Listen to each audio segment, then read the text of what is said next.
Санкт-Петербурге отлили колокол-гигант. Он 4 метра в высоту и весит 64 тонны. Такой крупный заказ Нижегородской епархии выполнили на Балтийском заводе.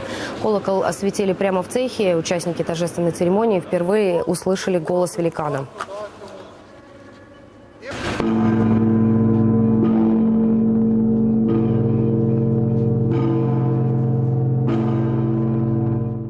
Мы предприняли большое дело по воссозданию великого сверхтяжелого колокола России. Мы отливаем не просто форму, а музыкальный инструмент, который должен иметь не только вид, но и прекрасное звучание.